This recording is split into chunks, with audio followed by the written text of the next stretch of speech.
Breaking news, breaking news, breaking news. For some of you, it's news that you've been waiting on for quite some time. Heck, you were calling for it Sunday at the Giants-Chiefs games. For some of you, some other of us, we thought it was going to be happen a little bit later on in the season. Jaxson Dart has just been named by Brian Dable as QB1. Jets put it out there. I mean, the Giants put it out there. Adam Schefter tweeted it, so that means it must be right. Brandon London here with longtime New York Post sports columnist Steve Serby. He's on with me. Serby, again, I didn't think that it was going to happen going into week 4. I think Russell Wilson had bought himself a little bit more time with that 450-yard offensive explosion they had against the Dallas Cowboys. But then you look back and realize it was the Dallas Cowboys. When you heard the news broke, Serby, what's the first thing that kind of popped up in your mind that the Jaxson Dart era starts on Sunday?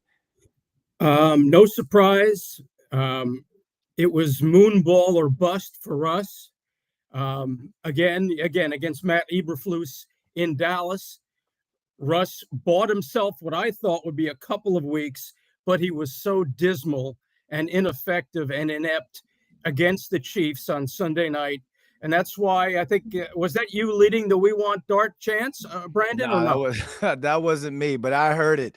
And a couple of people, I got tagged in some of the videos that were up on Bleacher Report and some of the outlets because I was standing there on the sideline and I'm sitting there and I'm listening. I'm like, what are they saying? What? Oh, I hear what they're saying. And that Serby was when I knew that conversation had to be had. But keep going. I didn't mean to cut you off there. Well, and look, Dable could have easily switched to Dart in the second half, but I guess he wanted to give Russ every last chance to salvage something and make his decision a little tougher. But it became obvious to most of the football world and that it was heading in this direction. Russ just held the offense back in 2 of the 3 games, the opener against the Commanders and against the Chiefs. Malik Neighbors was rendered invisible on Sunday night against the Chiefs. The defense at some point can't keep bending and breaking because they'll just break. So it was time. And now Brian Dable is coaching for his job. This was the guy he wanted in the draft. This is the guy he got. Charlie Weiss told me that in the pre-draft process, he told the Giants that this guy, Jaxson Dart, plays the game like Josh Allen plays it. Now, nobody should be expecting Josh Allen, but Brian Dable did some yeoman's work with Josh Allen when Allen was a rookie. So look, they're going to be ups and downs, no question about it. I don't think he's going to come out the way Daniel Jones did in Tampa. Remember his debut? Oh, absolutely. 32-31 comeback victory over the Bucs, 2 rushing touchdowns, 2 passing touchdowns after Saquon injured his ankle in the first half. I mean, the Giants thought they were set for the post-Eli Manning era for another decade. But we all know how that ended. Hopefully, Daniel Jones had and a healthier reign than Daniel Jones had. If John Mara years from now is saying we did everything to screw this kid up, then there's no hope for the Giants. Well, to tell you the truth, Serby, I think that Jaxson Dart does have more weapons, one on the perimeter than Daniel Jones did. But most importantly, I think that he has a stronger offensive line than Daniel Jones. When you go back and you look at this tape, and again, this is the former player in me. This is the guy all over the championship DVD waving the towel who has been around the greats around this program, this franchise. I know what the highs are.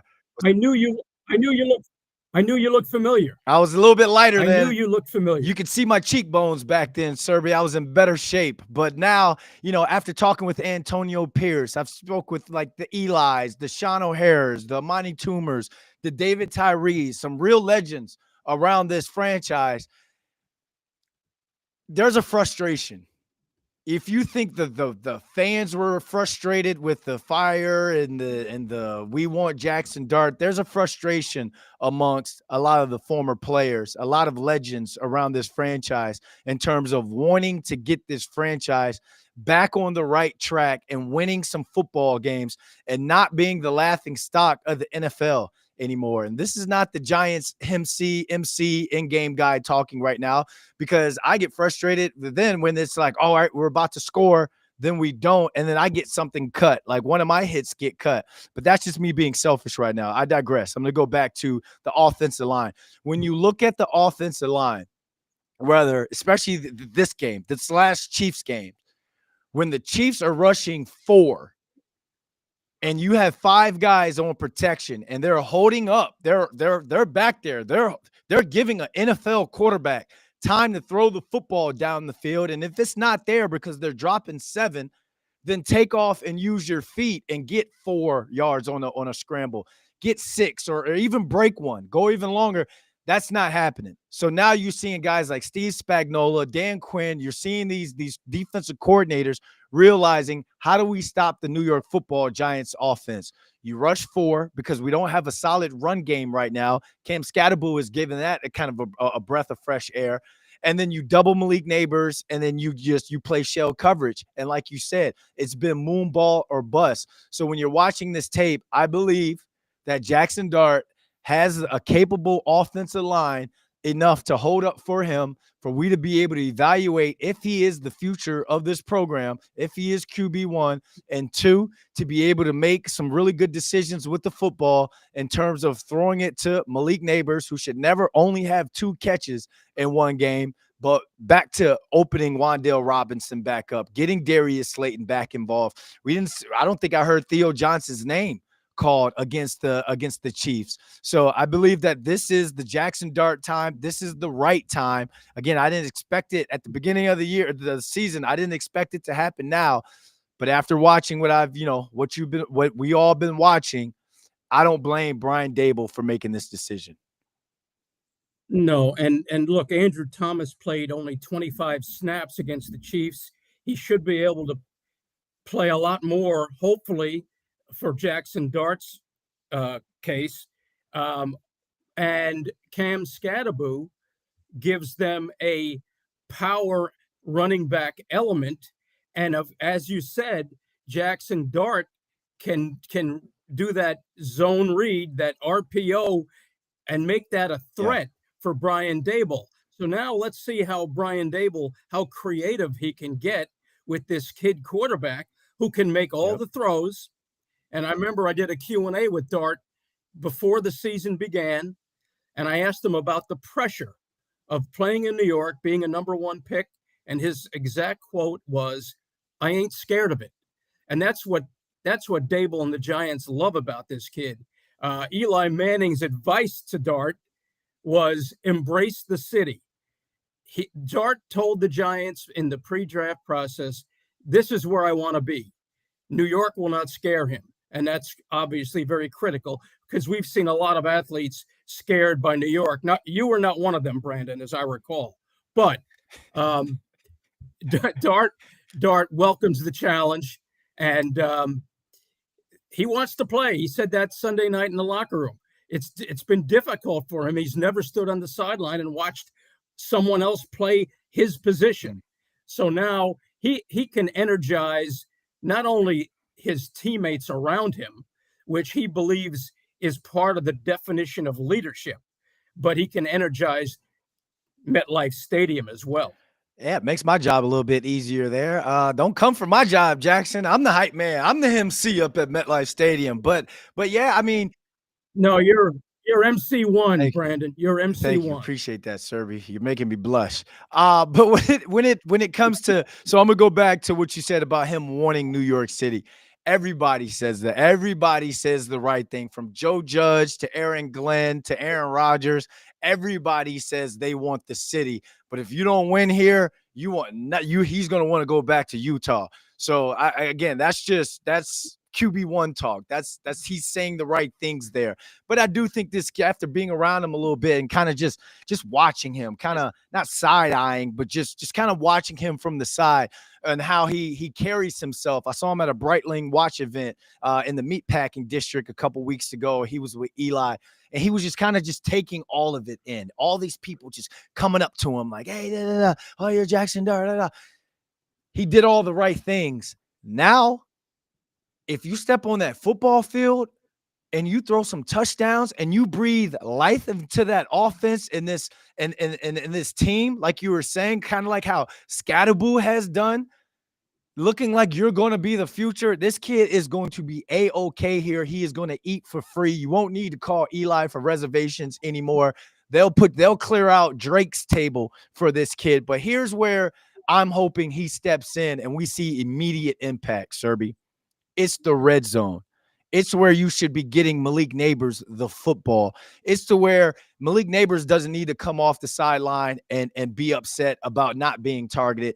The quarterback should come off and be upset about not being able to feed my guy, because the Giants are 1-8, 1 touchdown on 8 trips in the red zone. That's a 12.5% conversion rate. That's ranked worse in the NFL. Week 3 against the Chiefs, 1 of 3 in the red zone during that loss. If you can come into the game, and like you said, it's been moonball or bust, and the moonball had us all at the edge of our seats, that Cowboys game. But as you get in and things get tighter down there in that red zone, throws got to be thrown in tighter windows, and you may have to use your feet. And you saw Brian Dable and Mike Kafka call some plays down in the red zone for Russ on a read option and a design QB draw, and it got them nothing, pretty much nothing. And the fan base is upset with it because it looks like a wasted play. If you call it and it's positive, you look like a genius. If not, you heard the grumblings. If Jaxson Dart can break a tackle, make a guy miss, and get 5+ extra yards on those, you put the Giants offense in a position to score. You put the offense in a position to where on the 4-yard line, where Russell Wilson converted that 20+ yard pass to Wan'Dale Robinson, got down to the 4-yard line. The very first and goal, what happened, Serby? Touchdown. Oh, no. The flag, the what is that? What is that penalty called? It is losing my mind when he threw it out of bounds. Threw it out of bounds or whatever. Intentional grounding. Man, I lost it this morning as well.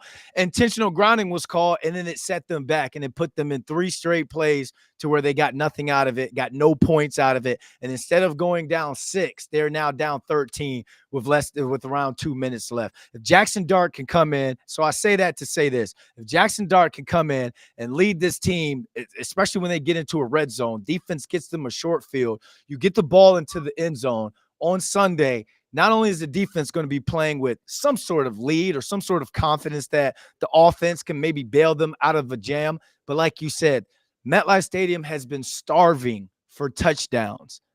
And if Jaxson Dart can come in and you don't even have to throw the touchdown, just lead the drive, it's what's needed. It's what's needed. And we can get I need to see Brian Dable back wearing his J's, smoking cigars, playing juicy in the locker room because they won a game. They have to win this game.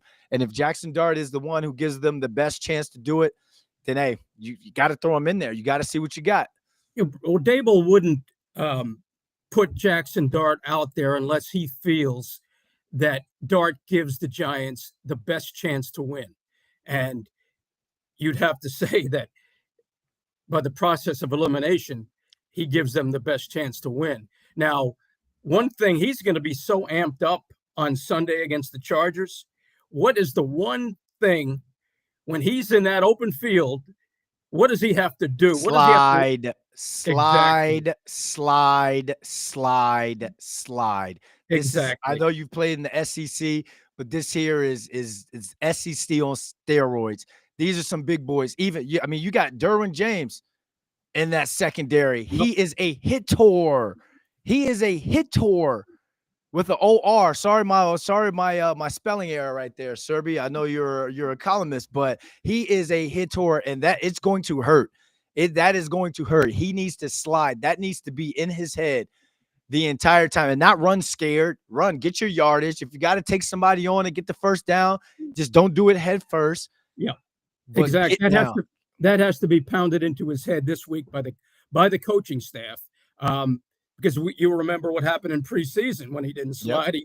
He got the wind knocked out of him, and we thought it was a concussion. He went to the blue tent to be examined, but he prides himself on being an ultra competitor, an alpha male, very similar to Brandon London. But you can't, like you said, you cannot do that in the NFL and live to tell about it. So, but again, getting back to the red zone, I believe the stat was Russell Wilson was 3 for 16 in the red zone passing. And with no running option, there's no hope. No hope. No touchdowns passing against the Commanders. No touchdowns passing against the Chiefs. They needed to go to Dart, and they needed to do it now. If you're Malik Neighbors, and I imagine they've probably consulted with him and talked to him already. Now that it's official, how are you feeling? Malik Neighbors has the locker next to Russell Wilson. That might be a little bit awkward. Russell, I'm assuming, will be a true pro. He's been a true pro, the consummate pro. He's been a mentor for Jaxson Dart. Dart had one of his old Seahawks back home growing up. So he's been a resource not only for Jaxson Dart, but for Malik Neighbors and for the entire team, really. Credit Russ for his positivity, his relentless positivity, and his leadership. The players have a lot of respect for Russell Wilson, and give him credit for that. He was hired, he was brought here to hold the fort, but the fort collapsed.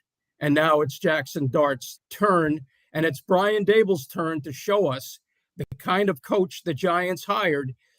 His lifeline now is to develop Jaxson Dart into the quarterback of the future.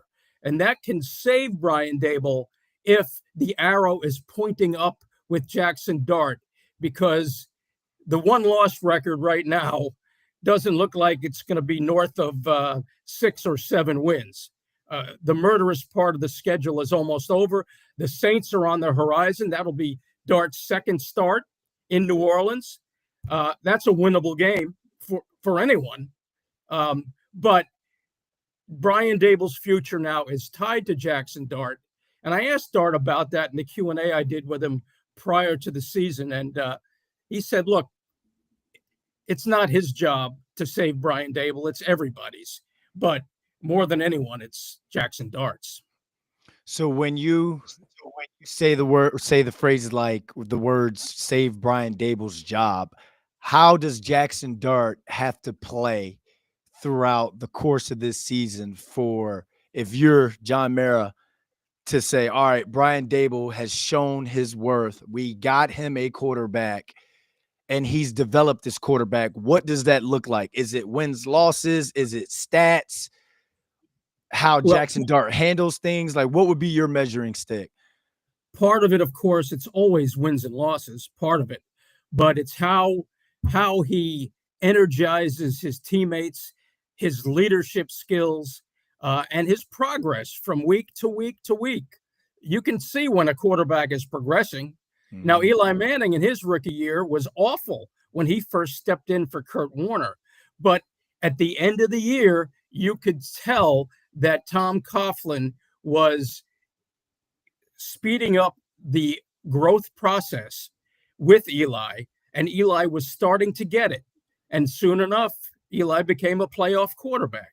So the idea is for when this season ends, is for John Mara to believe that he won't have to draft a quarterback in next year's draft, and he can hit the ground running with Jaxson Dart and Malik Neighbors being a dynamic quarterback wide receiver threat in the to nuclearize defensive backfields. So that's what it is. It's step by step. Rome wasn't built in a day, but it's how the teammates react to him, how he embraces New York the way he says he does. Is there any way you can push it closer to? And basically, I asked him, what's the quarterback's job? And his answer was right out of the Bill Parcells school. His answer was to win. So he's going to have to win some, and he's going to have to make progress that is apparent to John Mara and to everyone else. Yeah, I can't wait to watch this kid out there. And I know everyone's like, because people are talking out of the sides of their mouths right now, because when we watched the Giants put up over 100-something points in the preseason, we all got excited for it. But then everybody was like, oh, it's just the preseason. But then everyone got excited about Jaxson Dart and what he did during the preseason. So some people are still walking into this. We're like, all right, now he's going up against the Chargers defense, who's one of the top defenses in the NFL right now. He's going to have to go toe-to-toe with Justin Herbert. And it's like, you guys can be excited about him, but the only sample size people have seen from him is the preseason. This kid's got it. It's right here. It's been rolled out right there for you. It's like you're going in with zero expectation coming in, So it's, you don't think so? You don't think so for zero expectation? Because it's like, there's the only way to go is up when it comes for this kid, No, I don't think. I think there's more than zero expectation. I think Giant fans, he whetted their appetite, even though it was preseason. And they're so desperate for a playmaker at quarterback. I think their expectations shouldn't be too high, but I think they do have expectations for this kid. What if you had one word, Brandon, one word to describe Jaxson Dart on the field and off? What word would you use? I have a word in mind. Interesting. I'm going to go interesting because when I did I know this would be quick. When I did my draft evaluation from him on him, I didn't know what to expect. I didn't know how his game was going to translate over to the NFL. I thought Lane Kiffin in that offense kind of freed him up to make some wide open throws. I did see him make some tight window throws, but I was just like, all right, that's the SEC. But the NFL, the windows get even tighter. Fast forward to when he first got on the field, rookie camp, OTAs, and then training camp. I'm like, man, this kid has something. There's something there. He plays with a passion. And then you watch him during the preseason. He's an interesting kid to watch. And you put a kid like that with the swagger like that, with the moxie like that, who is a Daniel Jones, Eli Manning 10.0 when it comes to personality. He's an interesting kid to watch. And if he has success here, he'll be dating a Kardashian in no time. Wait a minute. You've got a problem with Eli's personality?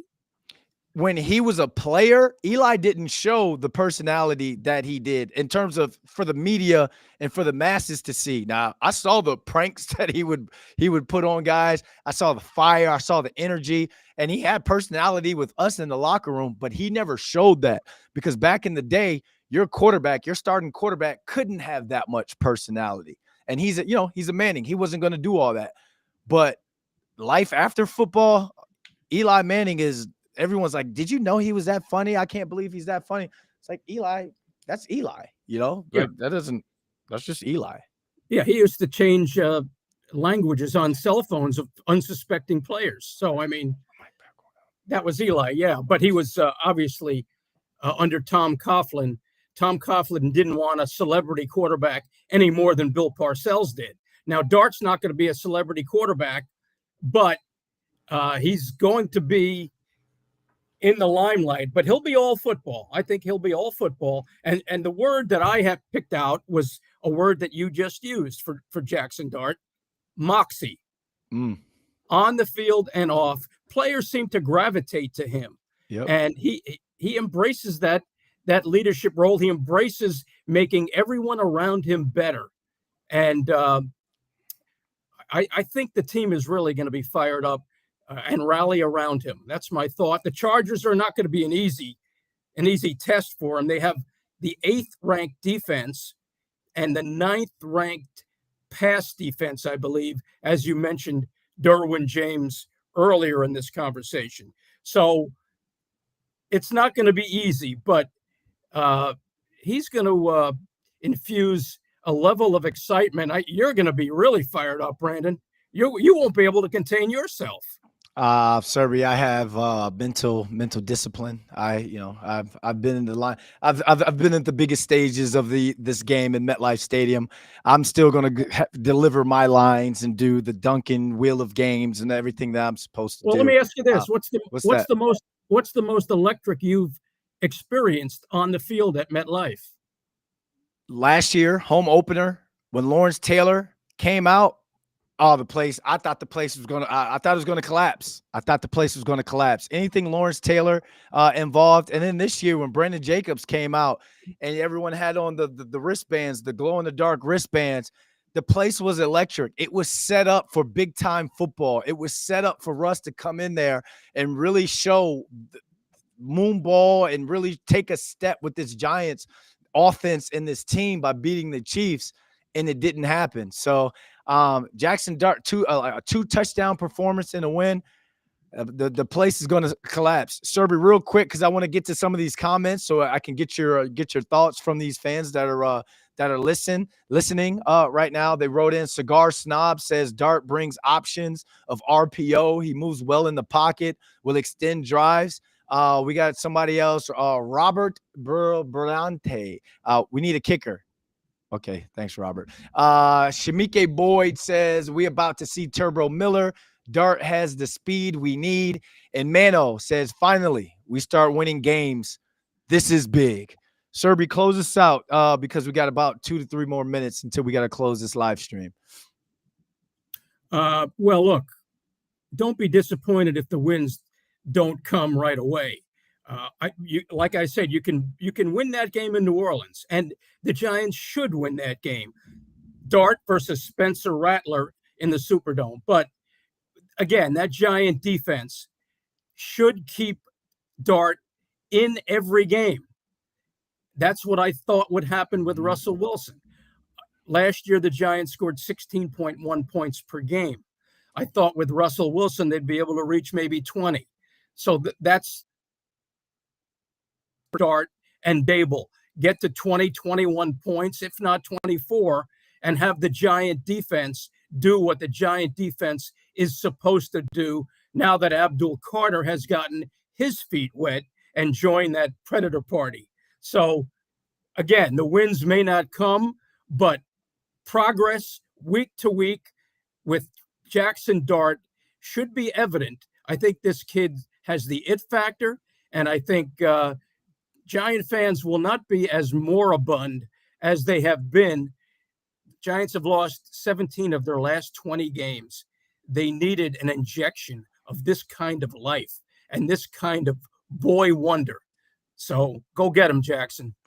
Lastly, I got to get to this last comment, Serby, and then we'll end it here. I wanted to end on a positive note, but this is New York. Everything's negative around here. Ryan Sampson asked if Dart struggles, is this the end of Dable and Shane? Well, I don't think it's the end of Shane. I really don't believe John Mara wants to make a move in the front office. Brian Dable has to win some games, and he has to show that Jaxson Dart can be the quarterback of the future. But if he doesn't win more than a few games, then he'll have to make a change at head coach. So, again, Dable's future is tied to Jaxson Dart. He's got to show Mara that this is the quarterback of the future, and he's got to win more than a few games in the process. All right. Appreciate you guys rocking with us on this emergency Blue Rush. We are going to end on a positive. Everybody have a happy Tuesday. Steve Serby, thanks for joining us in the middle of the day. Ryan Sampson, I'll see you in a little bit, my man.